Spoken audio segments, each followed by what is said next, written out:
কমিশনে তৃণমূলের প্রতিনিধি দলে তৃণমূলের 10 সাংসদ। কমিশনের দপ্তরে এসআইআর নিয়ে আলোচনা। প্রতিনিধি দলে ডেরেক ওব্রায়েন, শতাব্দী মহুয়া, দলে কল্যাণ বন্দ্যোপাধ্যায়, মমতা বালা, সাকেত গোখলে, প্রতিমা মণ্ডল, সাজদা, প্রকাশচিক, বড়াইক ইতিমধ্যেই পৌঁছে গিয়েছেন তারা। এসআইআর নিয়ে আলোচনা হবে। নির্বাচন সদনে তৃণমূলের 10 জন প্রতিনিধি দল ইতিমধ্যে পৌঁছে গিয়েছেন। কমিশনের দপ্তরে এসআইআর নিয়ে আলোচনা হবে এবং মুখ্যমন্ত্রী মমতা বন্দ্যোপাধ্যায়ের আগে নির্বাচন কমিশনকে চিঠি দিয়েছিলেন। বাংলায় যেভাবে বিএলওদের আত্মহত্যার ঘটনা ঘটছে কাজের চাপে, সেই বিষয়টি নিয়েও আলোচনা হবে নির্বাচন কমিশনের দপ্তরে তৃণমূলের 10 সদস্যের প্রতিনিধি দল।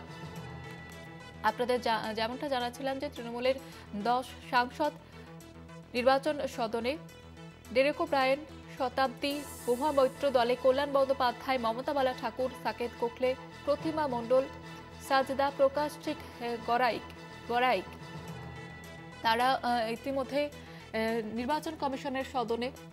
যেমনটা আপনাদের জানাচ্ছিলাম যে এসআইআর নিয়ে আলোচনা হবে। ইতিমধ্যে মুখ্যমন্ত্রী মমতা বন্দ্যোপাধ্যায় এর আগেই নির্বাচন কমিশনকে কিন্তু চিঠি দিয়েছিলেন। বাংলায় যেভাবে ঘটনা ঘটছে, এসআইআর আতঙ্কে মৃত্যুর ঘটনা, পাশাপাশি বিএলওদের আত্মহত্যার ঘটনাও সামনে আসছে, সেই পুরো বিষয়টি জানানো হয়েছিল মুখ্যমন্ত্রী মমতা বন্দ্যোপাধ্যায়। তিনি জানিয়েছিলেন এবার তৃণমূলের 10 সদস্যের প্রতিনিধি দল নির্বাচন কমিশনে সেখানে বিএলওদের আত্মহত্যার ঘটনাটি তুলে ধরবেন, পাশাপাশি বাংলায় এসআইআর নিয়ে আলোচনা হবে। কমিশনে তৃণমূলের প্রতিনিধি দলে তৃণমূলের 10 সাংসদ। কমিশনের দপ্তরে এসআইআর নিয়ে আলোচনা। প্রতিনিধি দলে ডেরেক, শতাব্দী মহুয়া, দলে কল্যাণ, মমতা বালা, সাকেত গোখলে, প্রতিমা মণ্ডল, সাজদা, প্রকাশচিক, বড়াইক তৃণমূলের 10 সদস্যের প্রতিনিধি দল নির্বাচন কমিশনের। আর এই নিয়ে আরো বিস্তারিতভাবে জানবো, নিউজরুম থেকে সরাসরি রয়েছে আমাদের বিশেষ প্রতিনিধি দেবজ্যোতি ঘোষ। দেবজ্যোতি, মূলত কোন কোন বিষয় নিয়ে আলোচনা হবে? ইতিমধ্যে মুখ্যমন্ত্রী মমতা বন্দ্যোপাধ্যায় এর আগে কিন্তু নির্বাচন কমিশনকে চিঠি দিয়েছিলেন বাংলায় এসআইআর নিয়ে যেভাবে বিভিন্ন ঘটনা ঘটছে, বিএলওদের আত্মহত্যার ঘটনা এবং এসআইআর আতঙ্কে বাংলার মানুষ অনেকে আত্মহত্যা করছেন, এই পুরো বিষয়টি মুখ্যমন্ত্রী মমতা বন্দ্যোপাধ্যায় আগেই জানিয়েছিলেন এবং আজকে তৃণমূলের 10 সদস্যের প্রতিনিধি দল।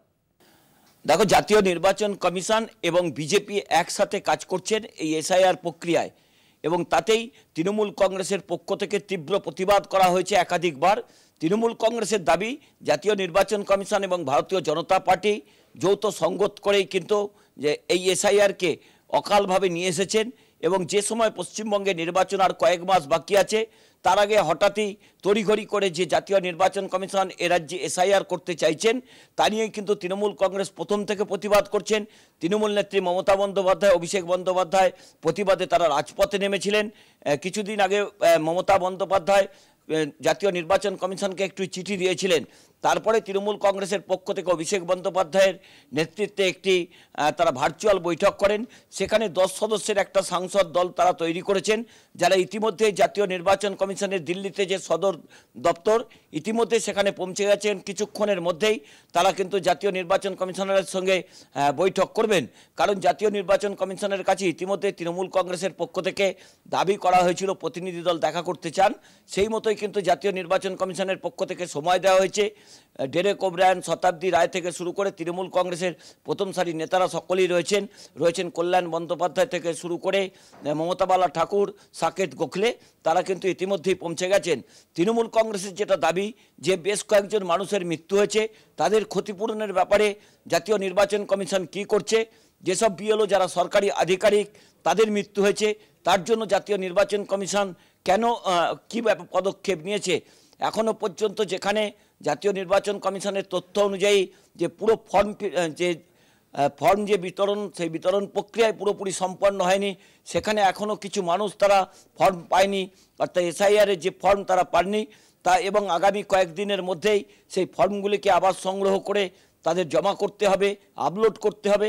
সেখানেই বেশ কিছু জায়গাতে বিচ্যুতি দেখা যাচ্ছে, কারণ আগামী মাসের দ্বিতীয় সপ্তাহেই কিন্তু জাতীয় নির্বাচন কমিশনার তারা কিন্তু খসড়া তালিকা প্রকাশ করবেন, এবং খসড়া তালিকা প্রকাশ করলে যেসব মানুষের নাম বাদ যাবে তাদের মধ্যে একটা বিভ্রান্তি তৈরি হবে যে যারা বহুদিন ধরে এখানে নির্বাচনে অংশগ্রহণ করছেন, বহুদিন ধরে জন্মসূত্রে তারা পশ্চিমবঙ্গে জন্মেছেন এবং সেখানেই থাকেন, কিন্তু তাদের যদি জাতীয় নির্বাচন কমিশনের পক্ষ থেকে যে তালিকা তৈরি করা হবে বা খসড়া তালিকা প্রকাশ করা হবে, যদি সেখানে তাদের নাম না থাকে তা নিয়েই কিন্তু তৃণমূল কংগ্রেসের পক্ষ থেকে রাজনৈতিকভাবে চাপ সৃষ্টি করার চেষ্টা হচ্ছে।